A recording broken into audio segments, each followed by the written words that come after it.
Pernah nggak sih kalian ngerasa, kok sekarang orang-orang nggak lagi ributin, cebong, atau kampret, tapi lebih fokus ke isu-isu kayak kenaikan pajak atau kebijakan pemerintah? Ternyata, ada pola baru yang jauh lebih menarik dan berbahaya di media sosial.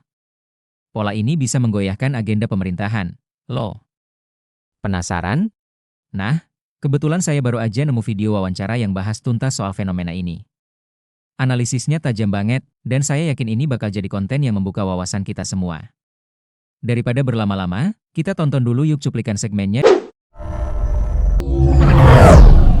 Dan yang ngerinya apa? Itu terlihat betul yang disebut dengan civil disobedience. Pembangkangan publik. Pembangkangan sipil ya? Pembangkangan sipil, Bang. Gitu. Kenapa? Ya saya nggak mau bayar pajak. Anda tetapkan itu, saya nggak mau. Berhadapan, ayo siap. Begitu. Itu Bang. Dan itu sepertinya dibaca betul oleh pemerintah pusat, makanya nanti ada pola yang menarik itu. Ya. Karena saya melihat malam itu saya lihat banyak sekali live di TikTok. Iya Bang. Terutama ketika donasi datang, pisang datang, iya. Partisipasi publiknya kuat gitu ya? Luar biasa Bang, luar biasa gitu. Terlepas nanti elitnya juga ternyata ada yang beda pendapat, terus alihkan dukungan itu. Kita lihat pada sisi ini publik, persepsi dan harapan publik gitu. Bahwa publik bisa loh melakukan itu. Hati-hati gitu. Karena gini, sekarang di rejim sekarang ini, rejimnya Pak Prabowo, secara politik kita stabil. Ya, secara politik. Tapi secara ekonomi kita nggak stabil, Bang. Gitu. Dan ekonomi ketika nggak stabil dan itu menyentuh grassroots bahaya.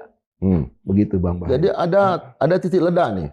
Ada titik ledak. Titik ledaknya pertama itu di Pati. Ya, sebetulnya sebelumnya juga ya di Pati dan Bone di tanggal 13-14 itu kan yang pecah itu Pati sama Bone. Cuma Bone ini masih masyarakat di medsos fokusnya di Pati. Fokusnya di Pati. Nah, yang menarik di Bone itu dia 2 kali demo dan yang kedua ini yang kemarin tanggal 19 itu lebih besar. Lebih besar, terus kedua juga banyak elemen yang masuk, tidak hanya mahasiswa gitu, masyarakat tumpah ruah di sana gitu, terus disinyalir data dari kepolisian ada penyusup katanya seperti itu, yaitu dari kelompok-kelompok anarko begitu. Nah bahasa anarko ini kan sebetulnya bahasa yang sering kita temukan gitu, makanya ini harusnya bahasa tanda tanya gitu. Pengulangan ya, karena sebelumnya juga terjadi itu ya, terjadi begitu. Penggunaan bahasa anarko. Ya, gitu. Apakah bisa dilihat itu masa anarko misalnya atau masa yang katakanlah yang setia kepada Bupati Sudewo? Apakah ada kelihatan itu ada di akun-akun media? Ya gini Bang, saya langsung cek di peta percakapannya. Iya. Sebelum kita ke emosi nanti. Ini Bang. Kalau di akun di social network analysis gitu, peta percakapan ini terlihat Bang ya, yang ini kan ada bisa dibilang satu klaster. Ada 2 klaster tapi klaster yang sebelah sana gitu itu belum terbentuk. Tapi mau terbentuk kurang lebih gitu. Nah, yang menarik adalah kita lihat yang besar ini Bang. Ini yang kami sebut dengan klaster natural. Kenapa natural? Karena tidak beraturan. Ini mirip percakapan yang natural apa Bang? Contoh kayak di pasar Bang, itu kan natural kan? Orang saling ngobrol, riuh lah. Riuh rendah ya? Riuh rendah. Tapi simple, di pasar itu pasti satu omongannya, apa? Jual beli. Kurang lebih seperti itu, walaupun ada omongan yang lainnya. Gitu. Tapi jual beli. Nah ini juga begitu Bang. Ini besar, terus tidak beraturan, terus melibatkan tokoh. Ini contohnya nih, ada Ardi Satriawan, ini dosen ITB. Gitu. Dosen ITB. Dia memang fokus pada dia konsen terhadap isu-isu sosial. Gitu. Terus di sini juga ada Said Didu. Standar lah kalau Said Didu kan. Kita udah kenal semua posisi dia di mana dan sebagainya. Gitu. Terus ada media di sini, ada kompas.com. Terus ada Murtadawan juga. Kita tahu juga di posisi dia di mana begitu. Ya. Nah, ketika ini mengelompok semua dan sifatnya tidak natural, ini bahaya Bang. Kenapa bahaya? Ada media berarti ada agenda media di situ. Terus kedua ada Bang Andri Satriawan, berarti ada publik di situ. Ketika agenda media dan agenda publik ini bersatu, ini biasanya bisa goyang agenda pemerintahan. Coba Bang cek. Sedahsyat itu ya? Sedahsyat itu. Nah Bang. Ini organik ya? Ini organik. bisa dibilang organik. Walaupun ada orang atau kelompok yang menumpang, tapi dia masuk dan sukses masuk di percakapan organik. Gitu. Padahal kejadiannya di mana? Kejadiannya di Pati dan di Bone. Tapi ini media dan publiknya adalah tidak hanya di Bone dan di Pati, tapi juga nasional. Sangat luas yang sangat luas, Bang. Sangat luas gitu. Makanya sepertinya saya berapa kali bilang ya, yang bagus dari pemerintahan sekarang dia mencermati, menganalisa. Oh, ini harus mereka lakukan aksi gitu. Sorry, Bang. Seperti itu. Kenapa Grok ini menjadi satu poin juga? Apakah ada pertanyaan-pertanyaan yang diberikan kepada jadi Grok? yang menarik sekarang, ini kan ada yang namanya AI-nya di Twitter ya, Grok itu. Publik sekarang juga, Bang, itu mereka publik yang teredukasi. Nggak serta-merta langsung percaya. Dia tanya dengan Grok, dia cari referensi, data fakta aslinya seperti apa sih? Dan ini kan terhubung. Yang menarik terhubungnya kemana? Ya gini, ke publik umum ini. Gitu. Harusnya kan gini, kalau datanya menunjukkan bahwa Pati itu baik-baik saja, polanya nggak merah kayak gini, Bang. Gitu. Karena apa? Kan kita dapat data faktanya lewat Grok minimal. Tapi ketika Grok berinteraksi dengan siapa? Dengan publik yang marah ini. Jadi semakin dapat data fakta, semakin publik yakin bahwa di Pati itu tidak baik-baik saja. Kurang lebih seperti itu. Itu yang sentimennya. Yang di kanan itu apa? Kalau yang di kanan izin ini yang kami sebut data irrelevan. Karena gini, ada ketika kita masukkan kata pajak bumi dan bangunan (PBB) gitu, itu juga harusnya PBB yang lain nggak boleh masuk.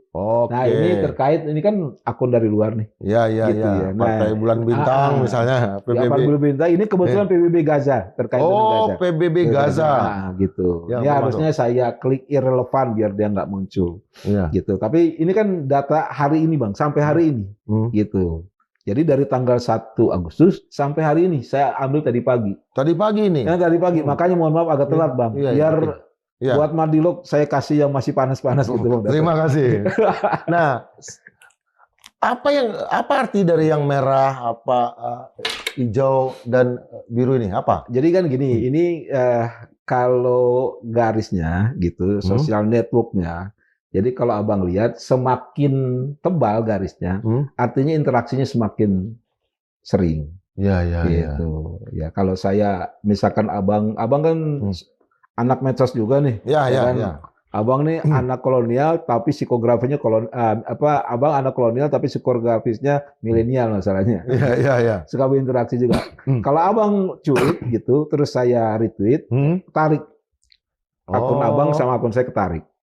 Gitu. Terus kalau kita saling tektokan, tebal dia dari sini. Tebal dia ya. Artinya terjadi komunikasi yang terus-menerus ya. Betul. Nah, Abang lihat di sini, ini Ardi Satriawan. Ya, dia note-nya besar. Artinya sering ditarik cuitan dia itu. Sering di-share sama publik terkait dengan isu ini. Gitu. Terus kita lihat juga ada kompas.com.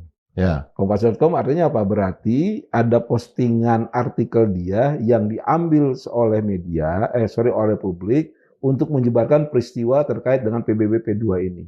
Yaitu dalam hal ini adalah di Pati, Bone, Cirebon, dan Jombang. Kurang lebih seperti itu, Bang. Nah, Murtadawan ini ya saya kenal betul tuh. Sejak awal anaknya. Tapi apakah masih dia menjadi admin dari bahasa istana sekarang menjadi bahasa publik? Makanya kan kayak gitu, Bang. Nah, di sini kan bisa kelihatan lagi bahwa yang namanya dulu polarisasi. Sekali lagi ya, di rejim sekarang itu nggak ada, Bang. Nggak ada? Nggak ada, relatif nggak ada. Jadi publik itu mengumpulnya di isu? Di isu. Kalau dulu kan jelas. Salah benar, saya bela Pak Jokowi misalkan, atau saya bela Anies misalkan. Ini enggak. Ini publik ini sekarang ini kalau isunya itu tidak sesuai dengan aspirasi publik gitu atau merugikan publik, itu mengumpul dia di situ. Saya sangat setuju banget sama semua yang dibahas di video ini. Analisisnya benar-benar akurat. Sekarang kita nggak lagi ngumpul karena fanatisme buta ke satu tokoh, tapi karena ada isu yang sama-sama kita rasakan merugikan. Kenaikan PBB, misalnya. Isu ini langsung menyentuh ke kantong kita, makanya percakapan di media sosial jadi riuh rendah. Seperti yang dibilang tadi, analisis data dan fakta, yang paling bikin saya speechless adalah visualisasi social network analysis, SNA, yang ditunjukin. Ini bukti kalau yang namanya klaster natural itu nyata. Di sana kelihatan banget ada interaksi kuat antara akun media besar seperti Kompas.com dan tokoh-tokoh berpengaruh di publik seperti dosen Ardi Satriawan. Interaksi ini bukan cuma 1 atau 2 kali, tapi terus-menerus. Garisnya tebal banget, artinya percakapannya intens. Ini membuktikan bahwa ketika agenda media dan agenda publik bersatu, mereka punya kekuatan untuk membentuk narasi yang masif dan meluas hingga skala nasional. Pendapat di luar konten yang relevan, meskipun video ini membahas soal Pati dan Bone, pola yang sama juga terjadi di banyak isu lain. Misalnya, soal kenaikan tarif listrik atau bahkan isu-isu sosial. Pemerintah saat ini dan berikutnya harus sadar, kalau mereka cuma fokus pada perdebatan politik konvensional, mereka akan kalah. Masyarakat sekarang sudah jauh lebih cerdas. Mereka nggak akan langsung percaya sama hoax dan propaganda. Buktinya, tadi dibilang publik bahkan sampai tanya ke AI seperti Grok untuk cari fakta. Ini menunjukkan publik kita makin teredukasi dan kritis. Jadi, cara komunikasi pemerintah juga harus berubah, harus lebih transparan dan berbasis data. Mereka nggak bisa lagi cuma jual narasi positif, tanpa ada fakta yang kuat di baliknya. 4. Call to action, gimana menurut kalian? Apakah kalian juga merasakan pergeseran pola ini? Atau kalian punya pengalaman lain yang membuktikan bahwa publik sekarang lebih solid berdasarkan isu? Tulis pendapat kalian di kolom komentar di bawah. Dan jangan lupa like video ini kalau kalian setuju, share ke teman-teman kalian, dan subscribe biar nggak ketinggalan konten-konten menarik lainnya. Sampai jumpa di video berikutnya.